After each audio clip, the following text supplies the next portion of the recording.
Mancherial corporation 56వ division పరిధిలోని BRS party తరపున పోటీ చేస్తున్న తన కారు గుర్తుపై ఓటేసి భారీ మెజార్టీతో గెలిపించాలని ఓటర్లకు విజ్ఞప్తి చేస్తున్నారు. జర్నలిస్టుగా పనిచేసిన కుందరపు రమేష్ 56వ డివిజన్లో ప్రతి ఒక్కరినీ కలిసి ఓటు వేయాలని కోరుతున్నారు.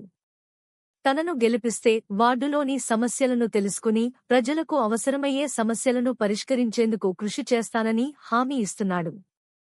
మాజీ ఎమ్మెల్యే తనయుడు విజిత్ రావు రమేష్కు మద్దతుగా కారు గుర్తుకే ఓటేయాలని ప్రచారం నిర్వహించారు.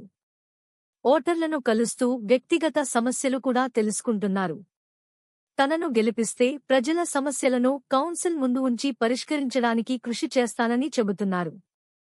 కాలనీలలో ప్రజలకు కావలసిన మౌలిక సదుపాయాలైన వీధి లైట్లు, మంచినీటి సమస్య, రోడ్ల సమస్యలు, డ్రైనేజీ సమస్యలు పరిష్కరించడానికి ప్రత్యేక శ్రద్ధ వహిస్తానని తెలిపారు.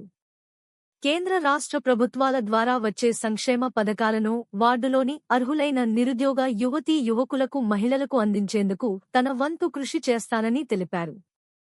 ఈ నెల 11వ తేదీన జరగనున్న పోలింగ్లో కారు గుర్తుకు ఓటు వేసి గెలిపించాలని ఆయన విజ్ఞప్తి చేశారు.